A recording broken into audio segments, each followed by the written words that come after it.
सुमनताई त्यांच्या सुनेला मोनिकाला म्हणाल्या, सुनबाई, बॅग भरून कुठे जायची तयारी चालू आहे? मोनिका म्हणाली, अहो आई, मी तुम्हाला कालच सांगितलं होतं की माझ्या धाकट्या बहिणीचा मनीषाचा साखरपुडा आहे, त्यामुळे माहेरी जायची तयारी करत आहे. मी शांताबाईंना सगळं समजावून सांगितलं आहे आणि जर तुम्हाला अजून काही सांगायचं असेल तर तुम्ही सांगा. सुमनताई म्हणाल्या, हे काय सुनबाई, तू तर प्रत्येक वेळी माहेरी जाण्यासाठी उतावळी झालेली असतेस.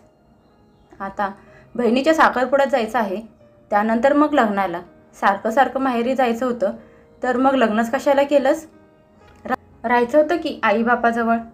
आम्हाला पण एखादी दुसरी चांगली मिळाली असती, तिला आमची जास्त काळजी असती. मोनिका म्हणाली, आई तुम्ही असं का बोलताय? मला पण तुमच्या सगळ्यांची काळजी आहे की, पण याचा अर्थ असा नाही ना जे माझं माहेर आहे, जिथं मी जन्माला आले, लहानाची मोठी झाले, ते सगळं विसरून जाऊ. माझ्या धाकट्या सख्या बहिणीचा साखरपुडा आहे, माझं जाणं तर महत्त्वाचं आहे. लग्न झालं आहे म्हणून काय माहेरशी असलेलं नातं थोडीच तुटत असतं? सुमनताई म्हणाल्या, हे बघ सुनबाई, आपल्या बायकांच्या आयुष्यातलं जे सगळ्यात मोठं सत्य आहे ते म्हणजे लग्नात आपली गाठ जी आपल्या नवऱ्यासोबत बांधली जाते ना, त्यानंतर सगळी नाती त्या नात्यासमोर कमजोर पडलेली असतात.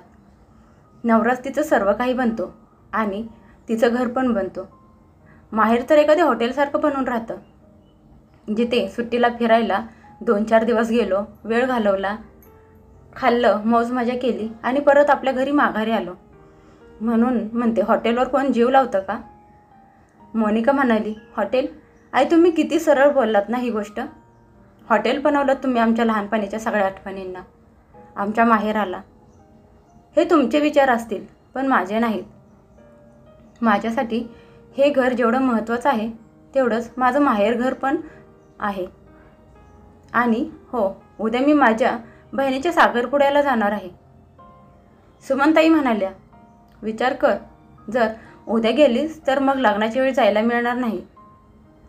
आणि तुला असं वाटत असेल की तुझा नवरा आशिष तुझी बाजू घेईल तर विसरून जा, कारण आजपर्यंत त्याने माझं कोणतंच बोलणं नाकारलं नाही. नाहीतर असं होऊ नये, माहेरातली नाती सांभाळायला जाशील आणि जे नवऱ्याच्या आयुष्यभरासाठी बांधलेलं नातं आहे ते तुटायच्या मार्गावर येईल. तुला काय वाटलं की बाकीच्या सुनांसारखं तू या घरावर तुझा हुकूम चालवणार आणि मी बिचारी बनून तुझी जीव हुजूर करेन? असं कधीच होणार नाही. या घरात पण माझीच चालत होती आणि आत्ता पण माझीच चालणार. समजलं का तुला? मोनिका आता काहीच बोलू शकली नाही. तिच्या डोळ्यातून फक्त अश्रूंच्या धारा लागल्या होत्या. तिच्या लग्नाला अजून जास्त दिवस पण झाले नव्हते आणि तिच्या सासूची दादागिरी तिला पहिल्या दिवसापासूनच खटकत होती. पण आज तिच्या सासूच्या तोंडून असं बोलणं ऐकून तिला तिच्या कानांवर विश्वासच बसत नव्हता. तिला समजलं होतं की तिच्या भावनांची तिच्या सासूला काहीच कदर नाही, पण ती काहीच करू शकत नव्हती. मग तिने विचार केला की तिचा नवरा आशिष आल्यावर त्याच्याशी या विषयावर बोलावं. रात्री तिचा नवरा घरी आला. मोनिकाने त्याला घडलेली सगळी हकीकत सांगितली. त्यावर आशिष म्हणाला, हो, मला सगळं माहीत आहे. आईने फोन करून मला सगळं सांगितलं होतं. मोनिका म्हणाली, काय? आईने तुम्हाला सगळं सांगितलं होतं? बरं झालं, मग तुम्ही आईंना का समजावून सांगत नाही? शेवटी ते माझं माहेर आहे. असं का मी तिथे जायचं नाही? आशिष म्हणाला, मोनिका, तू आईला चुकीचं समजत आहेस.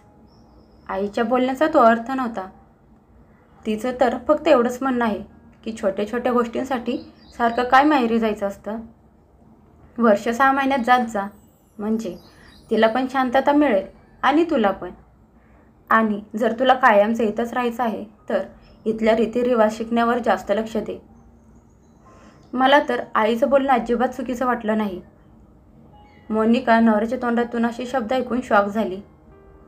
ती मनातल्या मनात विचार करायला लागली की एकदा जरी लग्नाच्या अगोदर समजलं असतं की नवऱ्याचे विचार एवढे जुने पुराणे आहेत तर मी ते कधीच लग्न केलं नसतं. मोनिकाने पण त्यांना अद्दल घडवण्यासाठी एक उपाय शोधून काढला. दुसऱ्या दिवशी सकाळी सकाळी तिचे वडील अशोकराव घरी आले. आशिष ऑफिसला जायला तयार होत होता आणि तिची सासू देवाची पूजा करत होती. त्यांना असं सकाळी लवकर बघून त्या दंग झाल्या आणि म्हणाल्या, अरे मोनिकाचे बाबा, तुम्ही एवढ्या सकाळी सकाळी? आज मनीषाचा साखरपुडा आहे ना, मग तो कार्यक्रम सोडून तुम्ही इकडे कसे काय? अशोकराव म्हणाले, मला यावंच लागलं, कारण तुम्ही लोकांनी दुसरा कुठलाच मार्गच सोडला नाही. तुम्ही मोनिकाला येऊ दिलं नाही म्हणून मी तिला घ्यायला आलो आहे. आता धाकट्या बहिणीचा साखरपुडा आहे आणि मोठी बहीण नसणार असं कसं होईल? मोनिका, मोनिका कुठे आहेस बाळा? तू बाहेर ये, बघ मी तुला घ्यायला आलो आहे. तिची सासू म्हणाली, अहो मोनिकाचे बाबा, त्याचं काय झालं, माझी तब्येत जरा ठीक वाटत नव्हती, त्यामुळे मी तिला जायला नको म्हणाले होते. तुम्ही माहीत नाही काय विचार केलात. तेवढ्यात मोनिका तिच्या बॅगखोलीतून एक मोठी बॅग भरून घेऊन बाहेर आली. तिला बघून दोघं माया लेकरं हैराण होऊन तिला विचारायला लागले, तू जात आहेस? मोनिका म्हणाली, फक्त साखरपुड्याला नाही तर मी कायमचं हे घर सोडून जात आहे. आता मी या घरात तेव्हाच परत येईल जेव्हा आईंना तुम्ही वृद्धाश्रमात पाठवाल, नाहीतर मग घटस्फोट घ्यायला तयार व्हा. अर्धी प्रॉपर्टी तर घेईनच, आणि लग्नात एवढं सगळं मागितलं आहे त्यासाठी आता तुम्हाला समजेल, आयुष्यभरासाठी बांधलेलं बंधन गाळ्यातल्या फाशीचा फंदा बांधल्यावर कसं वाटतं ते. चला बाबा, आपण यांना विचार करायला 2-3 दिवस देऊया, मग निर्णय घेऊया. सुमनताई म्हणाल्या, जा जा, मोठी आली धमकी देणारी, हे माझं घर आहे, मी का जाईन वृद्धाश्रमात? सगळेजण अगदी खरंच म्हणतात की सगळ्या मुली या सारख्याच असतात. मोनिका म्हणाली, आई, तुम्हाला तर वृद्धाश्रमात जावेच लागेल. ज्यांनी मला जन्म दिला, वाढवले, चांगले संस्कार दिले, त्यांची काळजी मी घेऊ शकत नाही तर मग तुम्ही तर मला माझ्या नवऱ्यावर फ्री मिळाला आहात, तुम्हाला मी का झेलू? आणि राहिली गोष्ट या घराची, तर हे घर तुमच्या मुलाच्या नावावर आहे, त्यामुळे त्या हक्काने या घराची अर्धी मालकीण मी झाले. या सगळ्यात तुम्ही कुठे आहात? आणि हो, तुम्ही ऐका, जर आईंना वृद्धाश्रमात नाही पाठवलं तर तुमच्या सगळ्या प्रॉपर्टीच्या वाटण्या करायला तयार व्हा. सुमनताई म्हणाल्या, खरंच म्हणतात, सगळे आजकालच्या पोरी फक्त घर तोडायला येतात. ज्या घराला एवढी वर्षे सांभाळलं त्यांना एक क्षण पण लागत नाही त्यांच्या सासू सासऱ्यांना घरातून बाहेर फेकून द्यायला.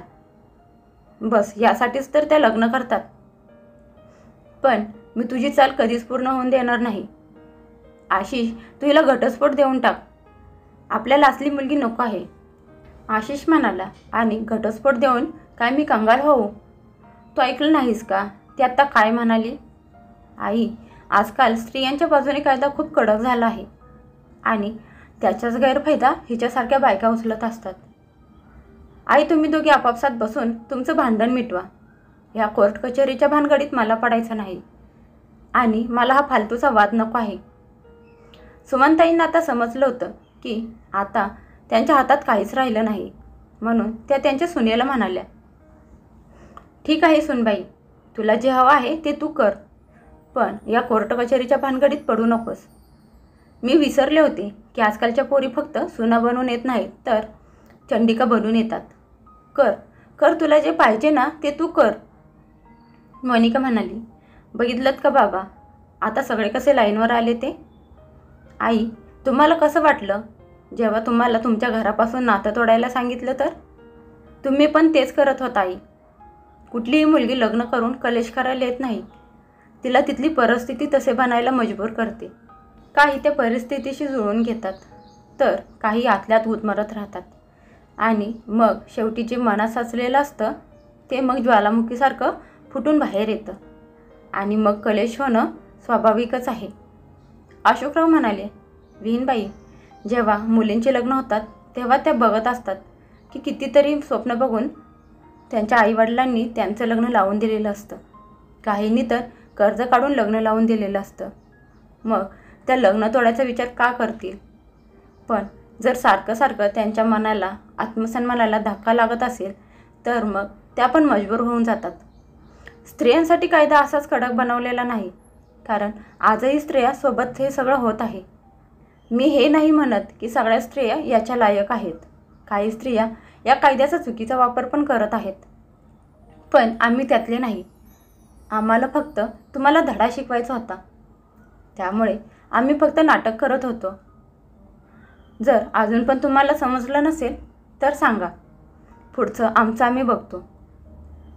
मोनिका म्हणाली, आई, सोनानी सासरी पूर्ण वर्षभर राहून किती पण सेवा केली ना तरी, पण जेव्हा 2-4 दिवसांसाठी कधी माहेरी जाण्यासाठी विचारावं तर माहेरी जाण्याच्या नुसत्या नावावरूनच आम्ही केलेली सगळी वर्षभराची सेवा, घेतलेली काळजी सगळं विसरून जाऊन ऐकवल्या जातात आम्हाला फक्त आणि फक्त आमच्या जबाबदाऱ्या. आम्ही जर आमच्यासाठी काही बोलायला गेलो तर हे बोललं जातं की आम्ही सासरी नुसते वाद घालायला आलेलो असतो. का हो आई, आमची जबाबदारी फक्त सासरच्या लोकांसाठीच आहे का, ज्यांना आम्ही आत्ता कुठे भेटलेलो असतो? पण त्यांचं काय, ज्यांनी जन्म दिला, आम्हाला लहानाचं मोठं केलं, शिकवलं, या योग्य बनवलं की आम्ही दुसऱ्यांची काळजी घेऊ, सेवा करू शकतो, त्यांच्यासाठी आमची काही जबाबदारी नाही का?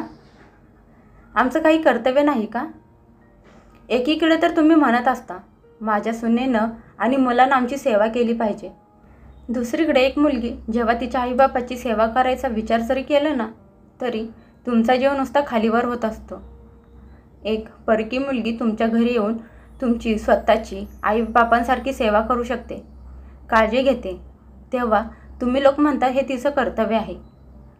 पण तुम्ही लोक हे कधीच तुमच्या मुलांना शिकवत नाही ना की एका जावयाला पण त्याच्या सासू सासऱ्यांची अगदी तशीच सेवा करायला हवी जी एक सून तिच्या सासू सासऱ्यांची करते. का हे त्या जावयाचं कर्तव्य नाही, त्याचा धर्म नाही होऊ शकत का? आज मी पण बाकीच्या बायकांसारखं गप्प बसून ह्यालाच माझं नशीब मानलं असतं, पण हे जर मी आज केलं नाही ना तर हे आम्हा बायकांचं नशीब बनेल. कुणाला तरी यावर आवाज उचलायलाच पाहिजे ना. सुमनताई आणि आशिष गपगुमान तिथे उभे राहून मोनिकाचं बोलणं ऐकत होते. त्यांनी त्यांच्या माना लाजेने खाली केल्या होत्या, पण हे सगळं होऊन पण त्यांच्यात काही बदल झाला की नाही सांगणं जरा अवघड आहे. पण मोनिकाला माहीत होतं तिला पुढे काय करायचं आहे ते. कशी वाटली स्टोरी कमेंट करून नक्की सांगा आणि तुमचे विचार कळवा.